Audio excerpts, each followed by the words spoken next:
Selamat siang teman-teman, saya Wilhelmine Wadu dan ditemani oleh teman saya Cecilia Irmaya Lulu akan mempresentasikan tulisan kami yang berjudul Identifikasi Jenis Diskalkulia dari Sudut Pandang Neuroscience pada salah satu siswa kelas 8A SMPK Santo Paulus Karuni berdasarkan hasil tes siswa dan upaya mengatasinya.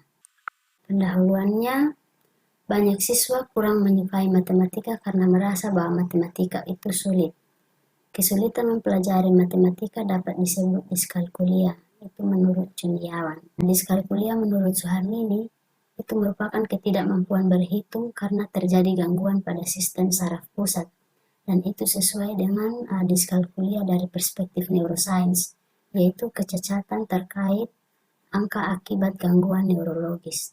Nah, penyebab diskalkulia ini adalah genetika, luka pada otak, dan perkembangan otak. Ciri-ciri diskalkulia itu, yang pertama, tingkat perkembangan bahasa tergolong normal. Yang kedua, kesulitan memahami proses matematika meliputi perkalian, penjumlahan, pembagian, dan pengurangan, serta tidak bisa memahami konsep urutan. Yang ketiga, kesulitan menghitung. Yang keempat, kesulitan mengenali simbol angka seperti sulit menghubungkan kata 2 dengan angka 2. Yang berikut menunjukkan upaya yang besar dalam mengaitkan angka dengan situasi nyata.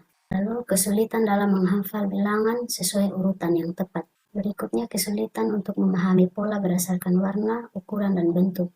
Menjauhi permainan yang berkaitan dengan hitungan, angka maupun konsep dasar matematika yang lainnya. Kesulitan untuk menggunakan konsep waktu seperti kejadian pada masa yang telah berlalu maupun yang akan datang. Sering merasa bingung dalam menentukan waktu dan arah. Dan yang terakhir, kesulitan belajar musik terutama tentang urutan nada dan notasi yang berkaitan dengan angka.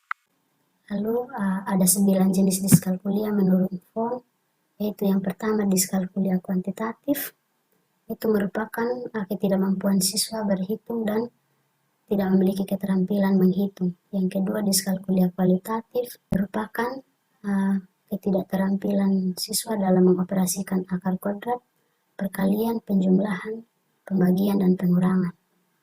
Yang ketiga, diskalkulia sedang atau intermediate, siswa sulit dalam menggunakan bilangan atau simbol terutama kurang dari, lebih dari, dan tanda operasi lainnya itu. Lalu yang keempat, diskalkulia verbal, merupakan jenis diskalkulia di mana seorang bisa membaca dan menulis angka, tetapi tidak memahami arti angka itu. Lalu yang berikutnya, diskalkulia prognostik, merupakan kesulitan memanipulasi sesuatu secara matematis, seperti membandingkan angka untuk melihat mana yang lebih besar atau yang lebih kecil, dan kesulitan bekerja secara praktis dengan jumlah, volume, atau persamaan. Yang berikutnya, diskalkulia leksikal, merupakan jenis diskalkulia di mana seseorang bisa membaca dikit tetapi tidak mampu mengingat tempat angka-angka tersebut dalam jumlah yang lebih banyak. Lalu yang ketujuh, diskalkulia grafis, merupakan jenis diskalkulia di mana seorang mengalami kesulitan untuk menulis bilangan dan simbol matematika. Yang kedelapan, diskalkulia indiagnostik, merupakan kesulitan dalam mengingat konsep atau ide setelah mempelajarinya. Yang kesembilan, diskalkulia operasional, merupakan kesulitan untuk melakukan operasi aritmatika serta kesulitan melakukan perhitungan yang memerlukan manipulasi simbol dan angka matematika. Kalau Von membagi diskalkulia menjadi 9 jenis, Wilson dan Dahaini membagi jenis diskalkulia menjadi 3, yaitu kekurangan dalam representasi simbolik verbal terkait dengan kerusakan pada inferior frontal, area temporal, angular gyrus, dan basal ganglia kiri. Gangguan itu akan mengakibatkan ketidakmampuan mempelajari dan mengingat fakta aritmatika seperti perkalian dan memungkinkan juga untuk penjumlahan yang rumit. Inferior frontal yang dimaksud adalah frontal lobe atau lobus frontal, di mana fungsinya itu untuk pergerakan, pemecahan masalah, konsentrasi, berpikir, berperilaku, dan mood. Lalu area temporal berkaitan dengan pendengaran, bahasa, dan ingatan. Angular gyrus itu berkaitan dengan bahasa, sedangkan basal ganglia kiri itu berkaitan dengan fungsi eksekutif. Yang kedua itu kekurangan dalam fungsi eksekutif atau executive function yang disebabkan oleh disfungsi frontal atau tidak berfungsinya frontal atau pusat berpikir. Hal tersebut menyebabkan kesulitan dalam menghafal fakta-fakta aritmatika. Lebih lanjut, menyebabkan kesulitan menggunakan prosedur dan strategi dalam matematika. Yang ketiga, kekurangan perhatian spasial yang disebabkan oleh disfungsi posterior superparietal, di mana lobus parietal itu berfungsi untuk merasakan sensasi, memproduksi bahasa, persepsi, body awareness, dan perhatian. Jenis ini dapat dikaitkan dengan sistem pencarian objek, yang berarti dengan kekurangan ini, orang mengalami kesulitan dalam subitizing atau langsung melihat berapa banyak objek. Hal tersebut menyebabkan seseorang mengalami kesulitan dalam memahami informasi kuantitas non-simbolik dan manipulasi kuantitas. Lalu, diskalkulia itu bisa menyebabkan prestasi belajar siswa rendah atau hasil tes siswa rendah. Oleh karena itulah berdasarkan pengamatan kami sebagai peneliti, sebagai guru kelas 8A, kami sering melihat salah satu siswa itu sering memperoleh nilai rendah. Jadi kami ingin mengetahui apakah anak ini mengalami diskalkulia dan jenis diskalkulianya apa, serta upaya untuk mengatasinya apa. Itulah tujuan dari penelitian kami. Untuk metodenya, jenis penelitian yang digunakan adalah kualitatif deskriptif. Subjek dalam penelitiannya adalah salah satu siswa yang saya sampaikan tadi yang sering memperoleh nilai rendah. Lalu objek penelitiannya adalah jenis diskalkulia, dan penelitian itu dilakukan di SMP tempat kami mengajar. Lalu teknik pengumpulan datanya adalah dokumentasi hasil tes. Teknik menganalisisnya itu dilakukan dengan pertama-tama mengidentifikasi kesalahan yang dilakukan siswa pada langkah penyelesaiannya, kemudian mengidentifikasi jenis diskalkulia apa yang dialami menurut Font, dan setelah diketahui jenis diskalkulia menurut Font, lalu akan diklasifikasikan lagi ke jenis diskalkulia menurut Wilson dan Dahene. Untuk selanjutnya akan dijelaskan oleh teman saya. Ya, baik teman-teman, di sini saya akan melanjutkan untuk bagian hasil dan pembahasannya. Siswa itu diberikan sebuah tes yang berisi 3 nomor soal, dan dari hasilnya itu siswa memperoleh nilai 8 dari 100 poin.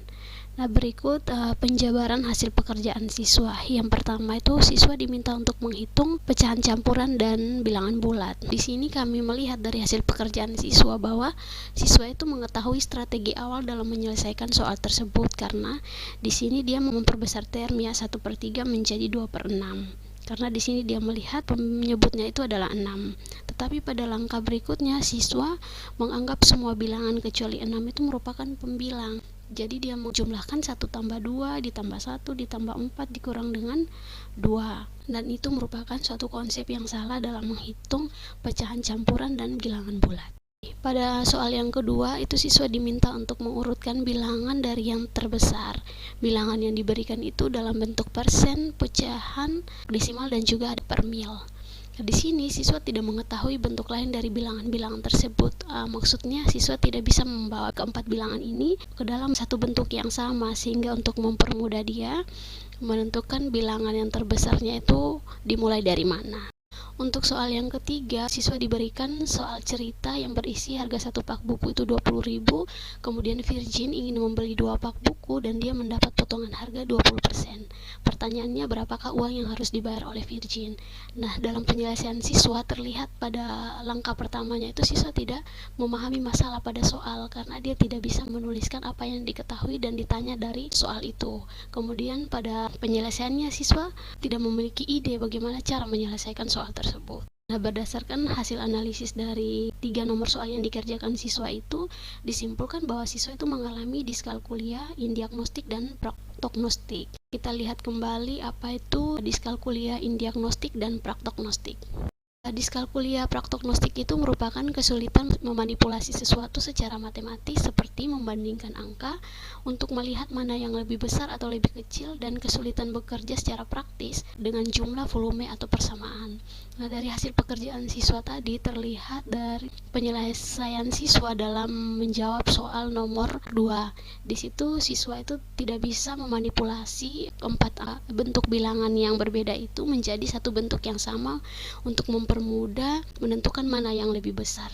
Selanjutnya, diskalkulia indiagnostik itu merupakan kesulitan dalam mengingat konsep atau ide setelah mempelajarinya. Nah, terlihat tadi pada kesalahan siswa dalam menjawab soal 1 dan soal 3. Di situ sebenarnya siswa sudah mempelajari bagaimana menghitung pecahan campuran dan bilangan bulat, kemudian bagaimana menyelesaikan soal cerita tersebut, tetapi dia saat diberikan tes dia tidak bisa mengingat konsep itu untuk menyelesaikan soal yang diberikan. Oke, untuk selanjutnya jenis diskalkulia indiagnostik dan prognostik itu kalau kita lihat dari sudut pandang neuroscience termasuk defisit atau kekurangan dalam fungsi eksekutif yang disebabkan oleh disfungsi frontal. Kenapa? Karena fungsi dari lobus frontal itu yang pertama bertanggung jawab untuk merencanakan serangkaian perilaku dan untuk beberapa aspek memori dan emosional. Itu terlihat tadi ya bahwa siswa itu tidak bisa mengingat konsep yang sudah pernah dipelajarinya. Yang kedua juga menyimpan ingatan jangka pendek, dan yang ketiga memainkan peran penting ketika kita harus mengikuti dua aturan atau lebih pada saat yang bersamaan, dan yang keempat itu mengatur perilaku yang sesuai dengan konteks. Nah, di sini kami juga menuliskan upaya yang dapat dilakukan untuk mengatasi siswa yang mengalami diskalkulia. Yang pertama, mengubah asumsi siswa tentang matematika yang sulit itu menjadi matematika yang menyenangkan, dan memberikan motivasi juga kepada siswa, kemudian meninjau kembali konsep yang diajarkan. Itu bisa menggunakan metode pembelajaran yang menyenangkan untuk merangsang minat siswa dalam mempelajari matematika dan penggunaan media-media pembelajaran yang menarik. Nah, di sini kami sarankan salah satu media yang bisa digunakan itu adalah flashcard. Kenapa kami sarankan itu? Karena dari hasil penelitian yang dilakukan oleh Setiani itu menyatakan bahwa penggunaan media pembelajaran flashcard itu dapat meningkatkan kemampuan siswa yang mengalami diskalkulia. Untuk media pembelajaran flashcard itu bisa juga diterapkan dengan menggunakan prinsip-prinsip pembelajaran berbasis neuroscience menurut Margono, yaitu ada 3, ada orchestrated immersion, ada relaxed alertness, dan active processing. Itu saja dari kami. Terima kasih.